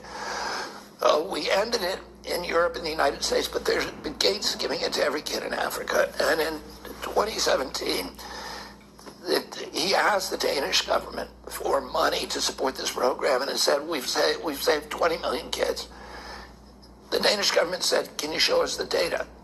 He couldn't. So the Danish government went and did its own study, and they had records of 30 years of this vaccine in a country called Guinea-Bissau. And they looked at the records, and what they realized in retrospect, which they were never seeing, is that the girls who were getting that vaccine at 6 months of age were 10 times more likely to die over the next 6 months as children who didn't get it. Wow. And they were dying of things that nobody on the ground had ever associated with vaccination. They were dying of anemia and bilharzia and malaria and dysentery and nobody had ever made the connection that it's only the girls who got the vaccine who were dying of those things, that the other kids were much healthier.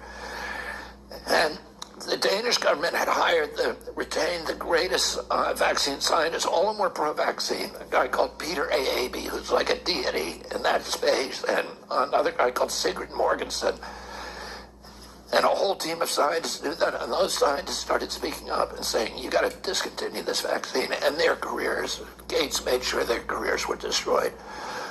So that...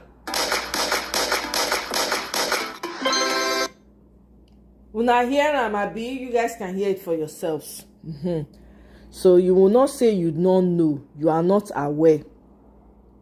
You cannot say you are not aware. All right? Confront a country. July 19th is the day we confront a country that forgot its people. Peter Obi told us leadership means service, discipline, and compassion. So on July 19th, we show compassion. We serve, we feed, we clean, we care. Because compassion and empathy are what we are. On July 19th, we mobilize.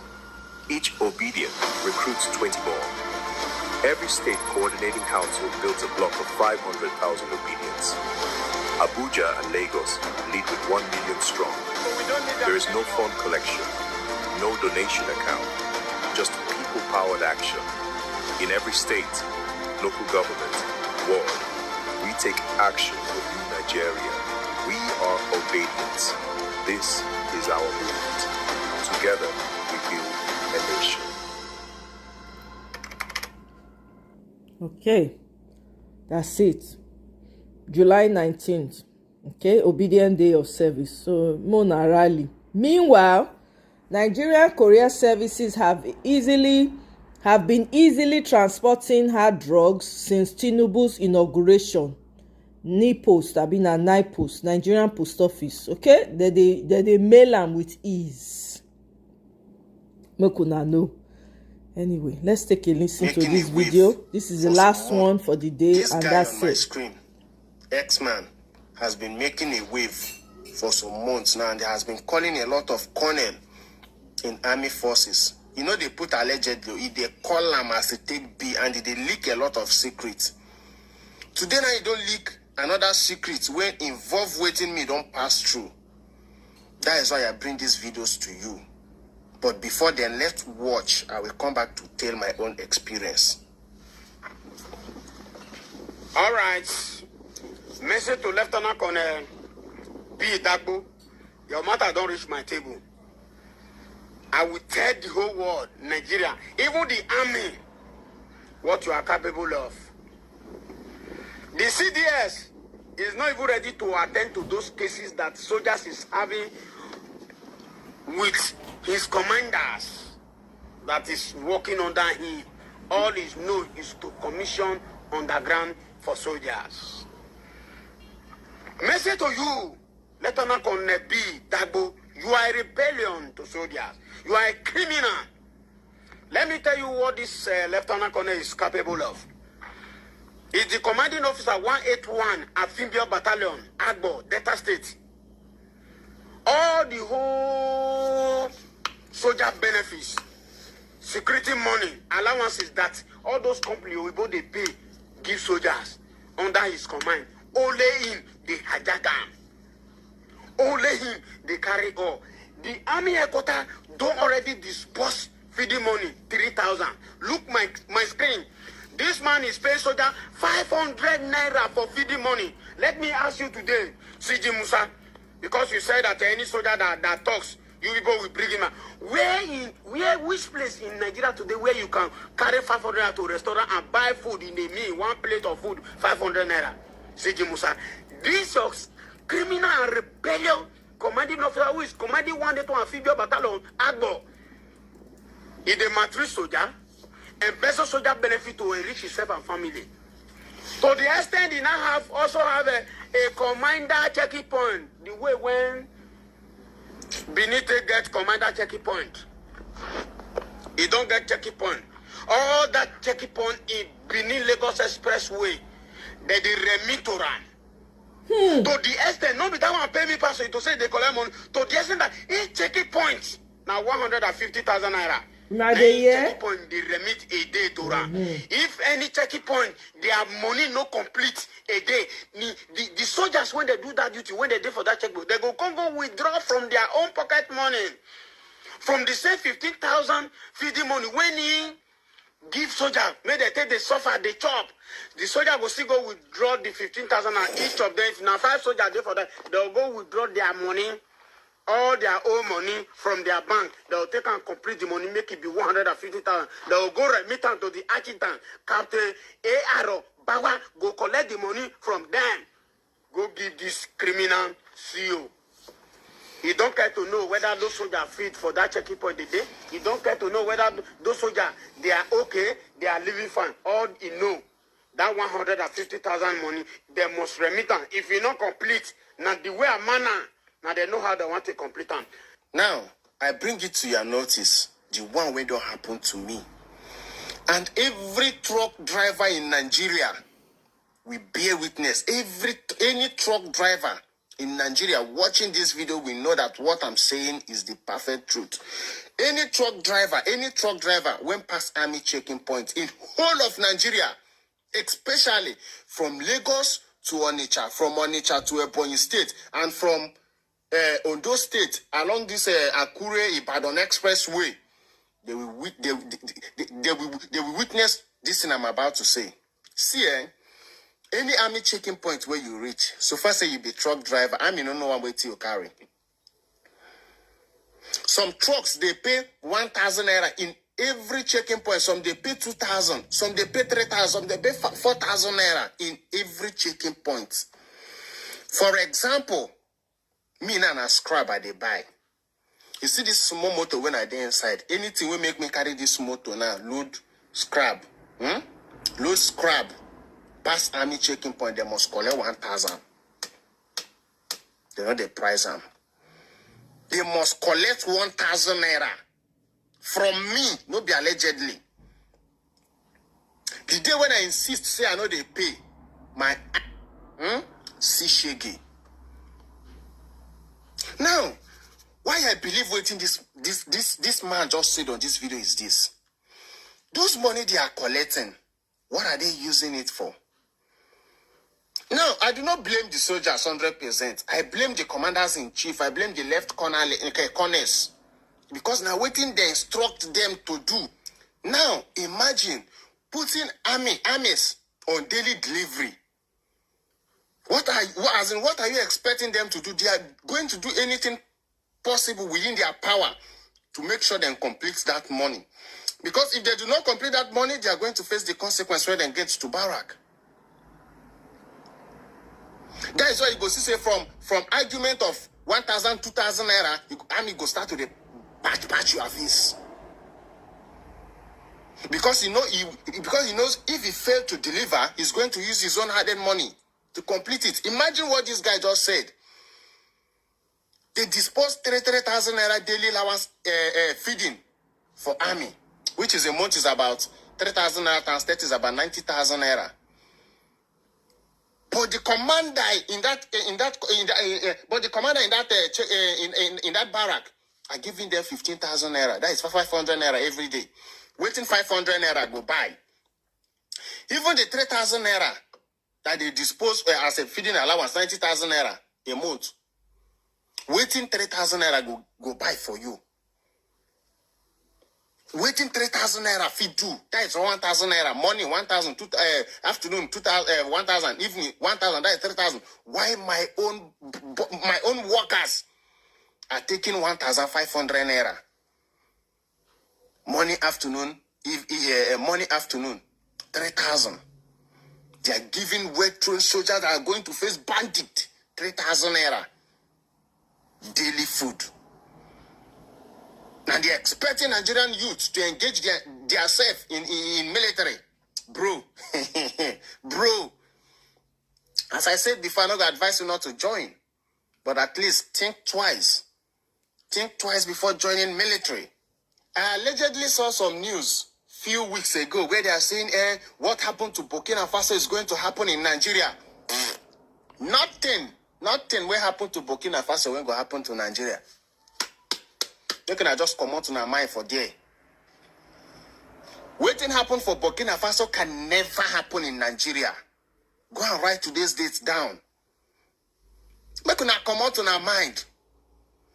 Because those people were supposed to plan such thing. They have been bought by the government, allegedly. The small money when they come to the boys, they hijack it, allegedly. The government are not doing anything about it, and they do not even care to check. That is why you will see frustrated soldier in the checking point. If you talk anyhow, you go patch your face because the guy is being frustrated. That frustration they make him. You won't tell me say they pay soldiers well. All the allowances when they come for soldiers, the people on top, they hijack them. Soldiers go they maltreat the citizens of the country where they no be police. Our soldiers are not being trained that way. But the evil colonels and evil commanders in the barrack have inflicted this wickedness in them because of the high tax being given to those boys. As I said before, I know they blame armies 100%. I blame those who are in commanders, who instructed them, who give them those orders. If you reach army checking point, you go see say one army dog. I call them army dog. Go dey front, they collect money. I mean, no, they.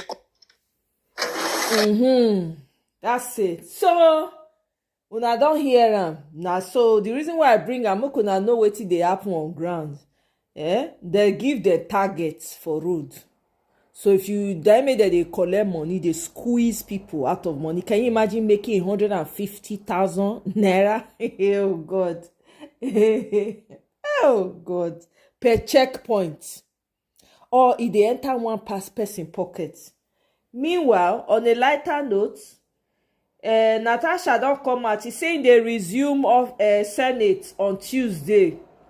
Our girl is resuming the Senate on Tuesday.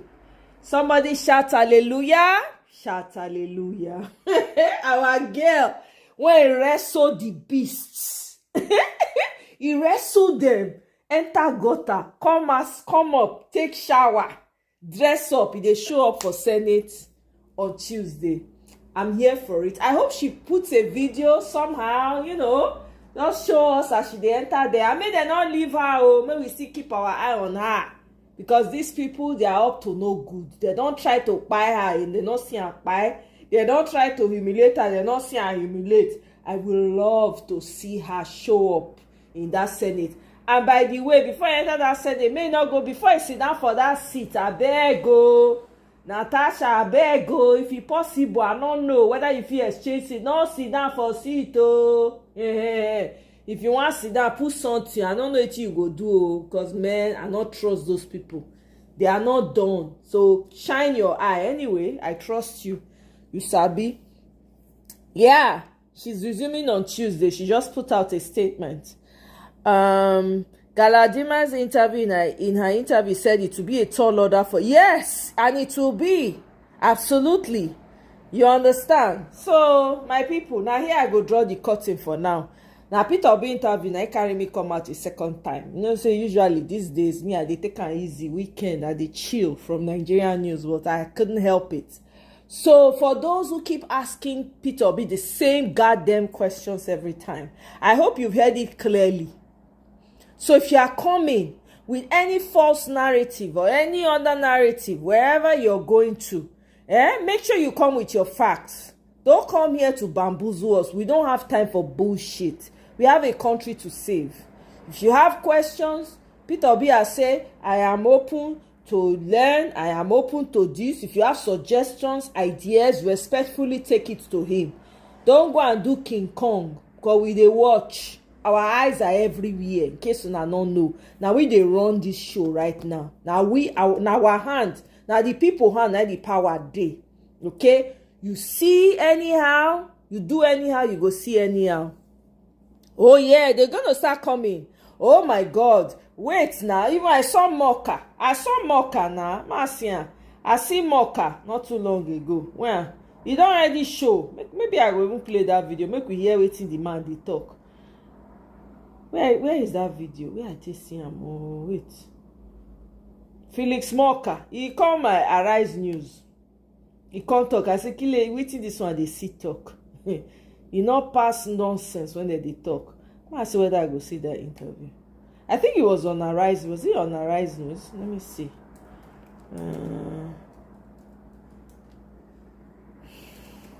Let's see.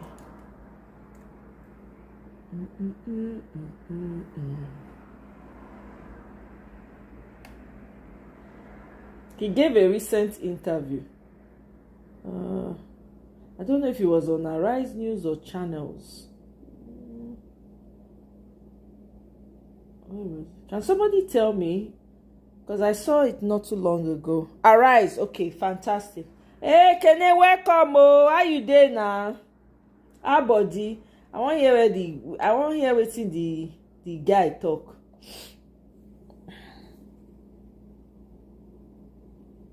Let me see.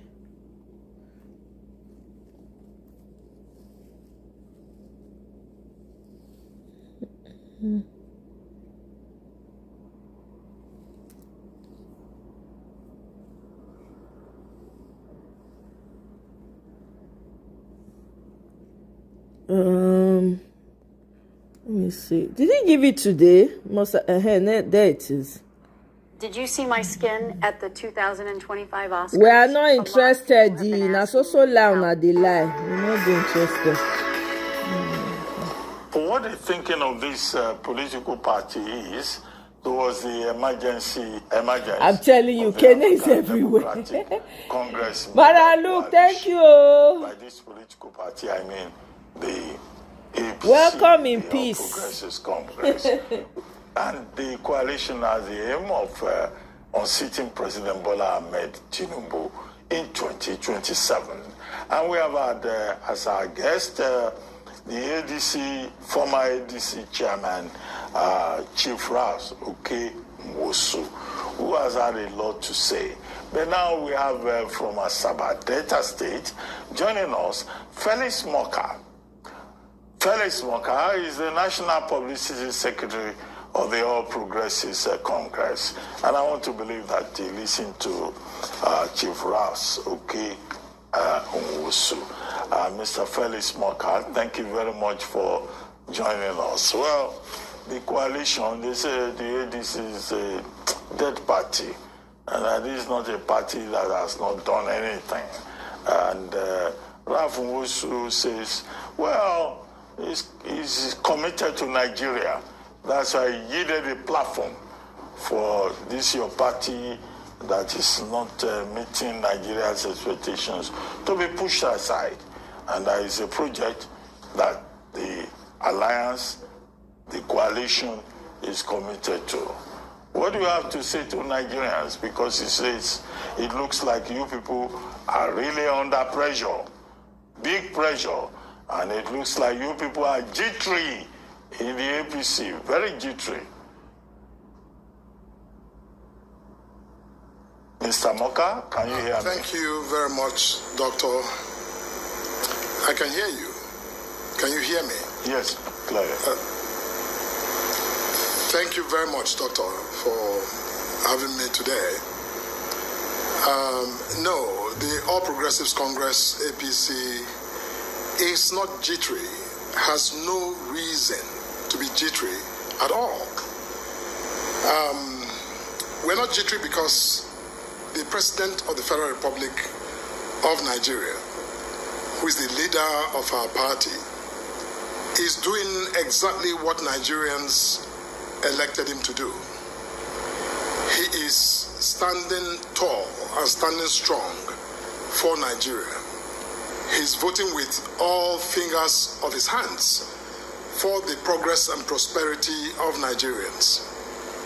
This president, unlike any other president that has come through generations of presidents in our country, decided upon his swearing in that some of the most acerbic challenges confronting our country must be confronted with seriousness and with total devotion.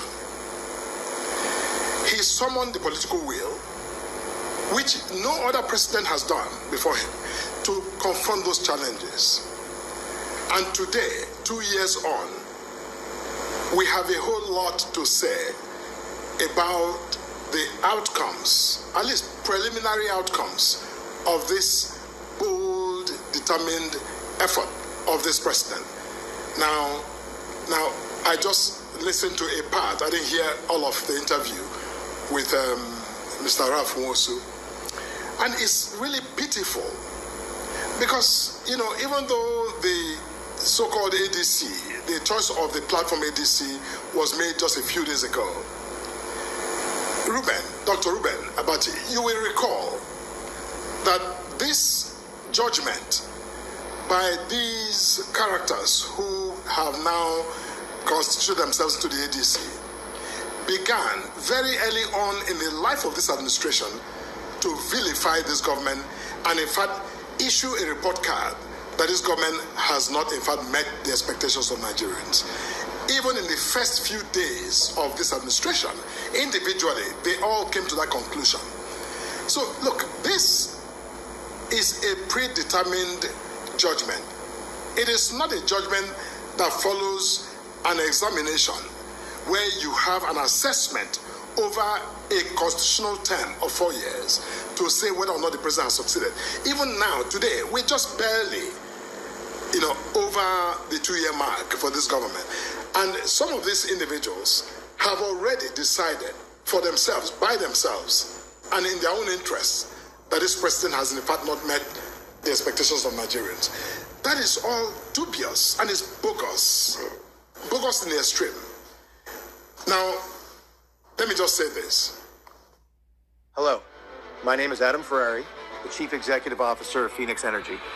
I look forward to you. Now, let me just say this. That all of the faces you see who parade themselves as members of the ADC coalition, look very closely at them. Discover the tribal marks. You guys will excuse me for a few minutes. Tracy, I put you in charge of noisemakers. I see Kenny already crying in the comment section. On their faces. Whatever birthmarks they have on their faces. Keep it in your mind, my fellow compatriots. These are many of the architects of Nigeria's misfortune that has now become totally generational. They are the architects of Nigeria's economic stagnation. They are the architects of Nigeria's, incredible dimensions of corruption and underdevelopment and extreme poverty. These are the men, especially, I don't want to bring women into it so far, but these are the men who, constructed what this president today is trying to solve. Now, let me say this. This president has only been the governor of Lagos State. He's been operating in the Southwest. He's never been on the national stage. Never, to my knowledge, never held any political position on the national stage. This is his first time of emerging on the national stage as president. Yet, the people who have occupied and saturated the political stage nationally today dare to suggest that this president is the reason Nigeria is on its knees. Now, let me say this, Doctor. Nigeria is no longer on its knees. They brought Nigeria to its knees. But Nigeria, by virtue of the commitment of this president, has decided that no longer would Nigeria, crumble to fall on its knees. Nigeria has arisen. Our economy has arisen. The hope for Nigeria for the future. Wait, Kene, you said that the website for ADC is fake. Did I just read it right? The story that ADC website might be a scam? Really? Interesting. I won't be shocked though. I really won't. To be honest with you, I really won't. But there's only so much they can do anyways. Has arisen. And I don't think that anybody like Ralph Wosu has any locus to come speak to the, incredible moment that we're living through. This is a historical moment. And I think that anyone who loves Nigeria must pay attention and support this president because he's doing what no other president has done. He has jettisoned the popularity, the need to, be popular with Nigerians because he's putting Nigeria first because we're all Nigerians. Really? So when he puts Nigeria first, he puts Nigerians first. Really? Our collective, best interest first. Really? And I think that that's really where we are, and which is why we are not concerned about any kind of coalition, whether under the ADC or under ADA or any other, nomenclature that they choose. We're not concerned about that. We're simply focused on governing. And I think by the fullness of this time, Nigerians will be self-evident that this president loves this country and means well for this country. Okay, Mr. Moka. Ladies, listen up. The video showing the pink salt trick that melts belly fat while you sleep has already been lies. This country and means well for this country. Okay, Mr. Moka. You say that the APC is not G3, but this is when the president speaks, he's talking about the coalition. When anybody speaks, it's about the coalition. And the general impression out there is that President Tinubu and the APC, they're both looking at a way to create a one-party state, an authoritarian system where the opposition cannot be tolerated. Now, how do you defend that? Because the president here has said, these are people who withdraw Nigeria back, they are irrelevant and all that. How can the opposition be irrelevant in a democracy? How can the APC, your party, say that people cannot express themselves in a democracy, with the president of Nigeria himself having been part of the pro-democracy process? So we deal here with a contradiction. We deal here with a paradox. We deal here with an irony. That's for people who understand these literary categories to understand and explain to themselves.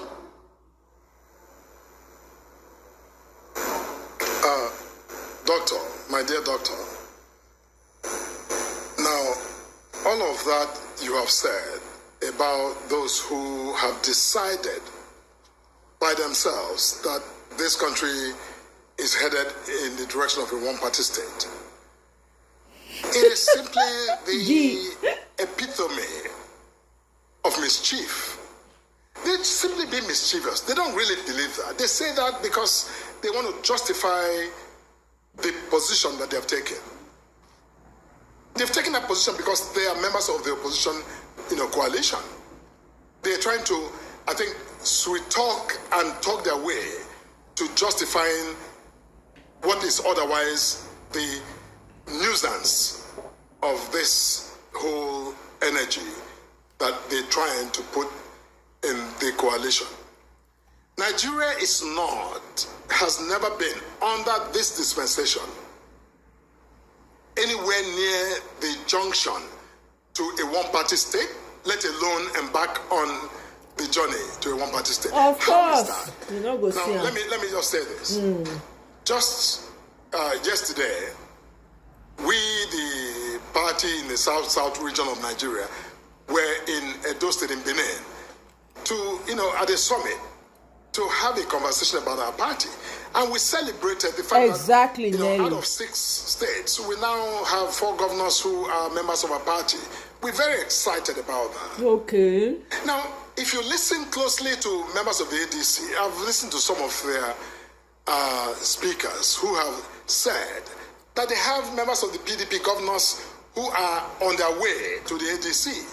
And they're celebrating those who have decamped from other parties who they say, even without proof, have joined or are intending to join their parties. Have you people not been celebrating others too? Celebrating that, the dysfunctional PDP has governors who are meaning to join them. Why? But it's not okay for APC to say, we welcome Governor Omoeno of Akwa Ibom State, that we welcome, Governor Sheriff Oborowori of my state, my dear state Delta. Why is it not okay for APC to celebrate those who have decided voluntarily to join us, while they are now telegraphing and telling Nigerians that there are some governors who have yet to join, but they are already agog, celebrating the prospects, according to them, of some governors joining them? You see, that is double speak. That is utter nonsense. We cannot, in a democracy, make that the essence of our conversation. So a democracy is about freedom of everyone to think, to aspire, to belong, to associate. That is, constitutionally guaranteed by the Constitution of the Federal Republic of Nigeria. What I'm saying is that we are happy to welcome anyone and everyone, every Nigerian, because we don't have gatekeepers who want to discriminate between those who come in and those who don't come in. We don't have those who, say, no, you cannot come in. Every Nigerian who aspires to join us, we welcome. We have a red carpet laid out to welcome those who join us, governors or ordinary citizens of this country. So the suggestion that APC or the president is, railroading Nigeria towards a one-party state is completely, utterly disingenuous. And, we must dismiss it with a wave of the hand. We are not. Nigeria is solid. Nigeria is a democracy. And even if anyone in their wildest imagination had thought to put Nigeria on that track of a one-party system. Doctor, I'm a lawyer of, about 36 years, standing at the bar. I can tell you that there are enormous legal complications, constitutional obstacles that you must overcome, which are not easy to overcome, to get Nigeria into that system. Because our constitution recognizes that this is a multi-party democracy, where every individual, every organization or party that is registered has the opportunity to aspire. But we are not constitutionally enabled to be a one-party state. So that is actually mischievous and should not be taken seriously by any Nigerian. Okay, Mr. Moka, as we begin to round up, I get your point, and I'm sure our viewers and listeners have heard you.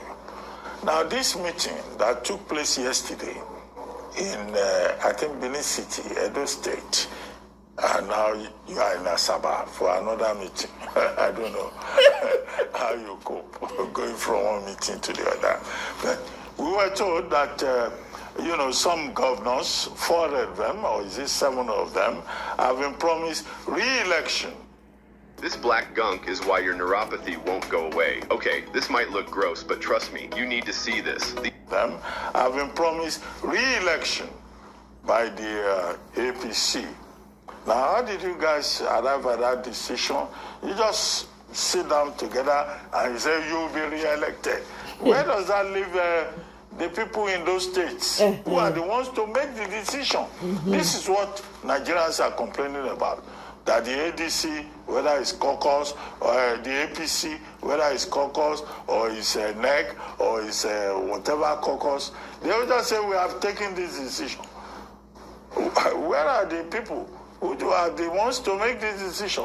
Are you guys so sure that the governors you have endorsed will come back? As we begin to round up, briefly. You know, when we go to these meetings like we did yesterday at the South-South Summit and come out with a communique where the stakeholders who are in attendance decide to pass a vote of confidence, which is the other way to explain endorsement. It is actually a vote of confidence by the delegates of all of the constituent states of the South-South to say that they are in fact endorsing Mr. President and giving a vote of confidence on the president, which is really, in essence, a decision, a determination by the region of the South-South of the Federal Republic that this president has done an amazing job. In 2 years, has surpassed the record of any and every other president who has come forward before him by the 2-year mark, who has demonstrated political will, who has set Nigeria on a path of recovery and a path of solid, incontrovertible prosperity. When they say that they endorse that president, they simply mean that they are declaring by their constitutional and human liberty that this president is doing well and that they will stand with him through the next season, even though the president has not told us he's running. But we are saying by our endorsement that we need him to run so he can finish the job he has started. God helping him. Doctor, that is not it's without prejudice. You're a lawyer, you know what that means. To the authority and the democratic authority of the electorate to make their decision. As a party, we are well within our liberty to say to our people, this is what we think, what we believe, what we're convinced about, that this president has done well and should be enabled to enjoy the fullness of his time to serve Nigeria.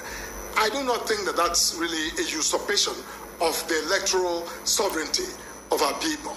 We respect that, we cherish that, and we are simply saying to them, as a party, this is what we're thinking, and we will go out between now and 2027 to persuade them, to urge them to support this president, because we believe, and because we believe, we are confident that our people will believe and will in fact in 2027 cast their vote to re-elect this president to finish this completely marvelous job he started, irrespective of what the rough hosts of this world. You don't they talk too much. Wrap it up. What the Rotimi and Metis of this world. They never mention Peter Obi, they never finish. That is our position, and we're very confident with it. Mr. Moka, which is the finest point to bring this conversation. Did you guys hear this guy has 36 years experience?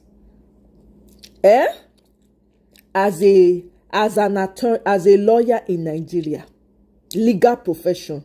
Please, are you inspired? Listening to 36 years, this man is just a ordinary, not be SSA, they say be. Not be SSA, not be they say this man be 36 years. Please, are you inspired? Hello? Are you inspired? Is this not shameful? 36 freaking years. This is all you have to do to come and defend the indefensible. Come and be spitting on top of people's heads, speaking English when it don't make sense. They emphasize words. I don't know. What is that they call a wet Twitter enterprise, loud mouth, empty barrel, no evidence to back up what he's saying. 36 freaking years. Some of the people some of the problem Nigeria has is that some of the educated people are actually, they are slave drivers. They themselves are slaves. I'm telling you, school not help them at all. Here is somebody's father coming to put his entire lineage on the line, defending the indefensible. This one now will come out tomorrow after. He will say the reason why, come and be justifying the reason why they supported a clueless Balablu. Hey, God, I beg, God forbid. This one has 36 years experience of law. Hey, you may be, right? We can now listen to our Haruna Guru. Fellow Nigerians, this is your friend and brother, Dr. Haruna Guru. I want to use this opportunity to congratulate the different political parties that got together to form the coalition under the ADC party.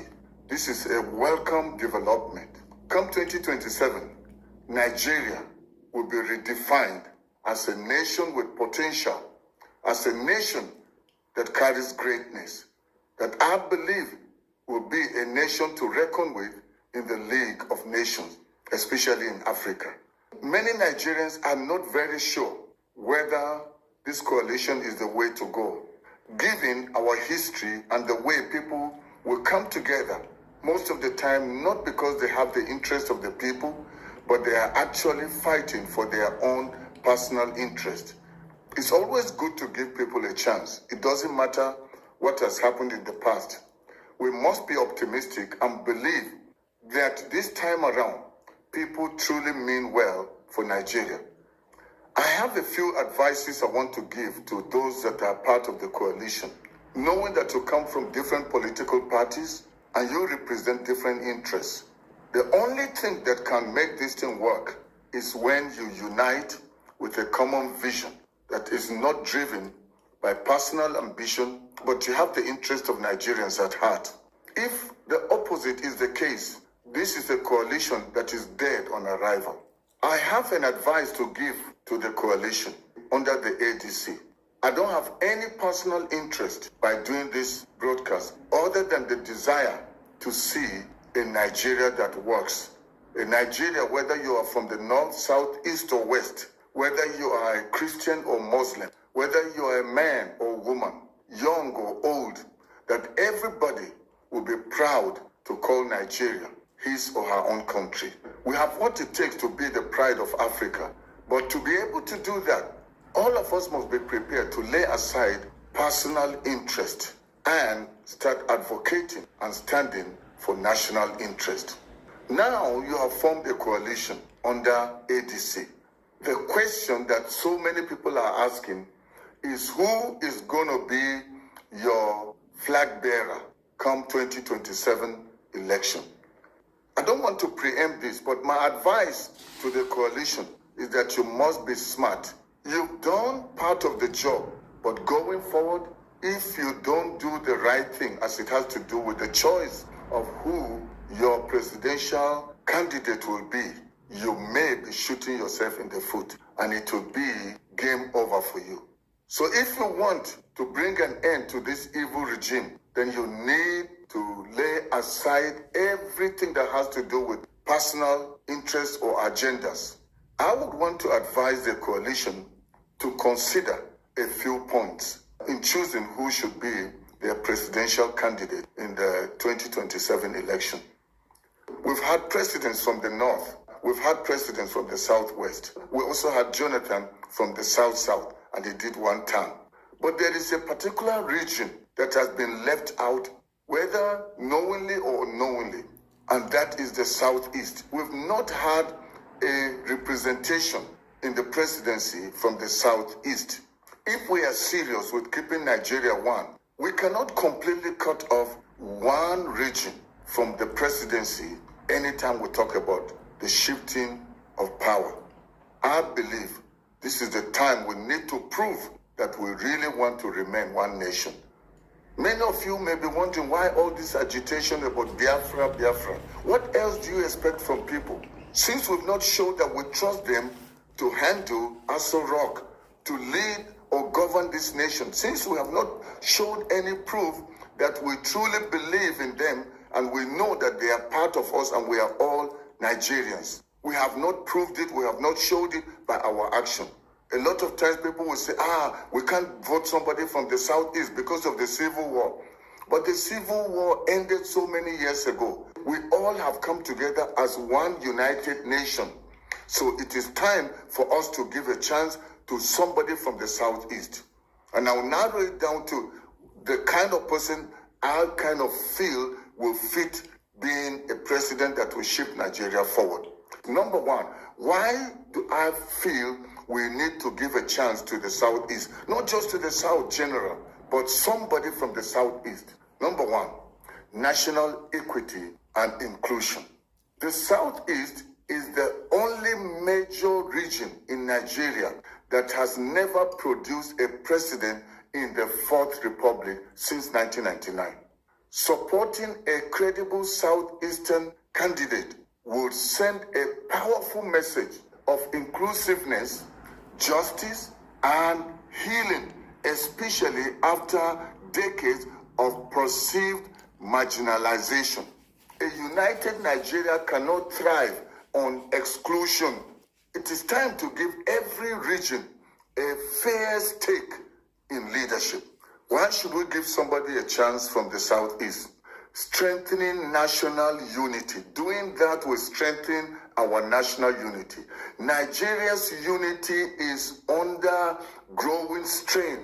Ethnic distrust, separatist sentiments, and regional grievances have worsened, presenting a Southeasterner as the face of a nationally backed, issue-driven coalition can do the following: calm rising tension, rebuild trust in national integration, giving the Southeast a fair chance in 2027, allows the ADC to actively counter the entrenched belief that Igbos are not allowed to lead Nigeria. A perception that has festered for decades. Let's be honest with ourselves. This is not the time to gamble. Nigeria cannot afford another lost opportunity. The coalition's greatest strength lies in its unity, and its greatest chance of victory lies in backing the one candidate who has already proven he can inspire, organize, and deliver. Now you may ask, who is that kind of candidate? It's my honest view and opinion. It's my honest view and opinion as a northerner that Peter Obi represents more than a person. He represents a possibility. A possibility that Nigerians can elect a leader who will work for them, not for self, not for power, but for the people. To the leaders of ADC and the coalition, if you truly want to win, step aside for the man who can take us all forward. Let Peter Obi lead. If you truly want to win and you don't want to divide the votes as it has happened before, we've never seen an overwhelming support for a candidate like Peter Obi, who just stepped into Labour Party just a few months before the election. And yet he had national support, especially from the biggest voting bloc that we have, and that is among the youth. We already have the obedience just waiting to know what is the way forward. And I wouldn't want this chance to be wasted in going through another primary where money is being thrown around to delegates, where people are being bribed to vote not on the basis of who has what it takes to change Nigeria, but they are using the fact that they've been given money to choose somebody.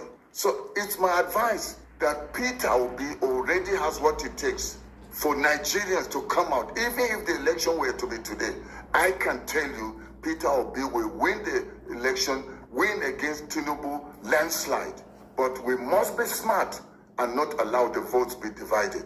If you give Peter Obi a chance to stand, just know the election is already over. Tinubu is out, the APC are out, and they may never taste power in a very long time to come.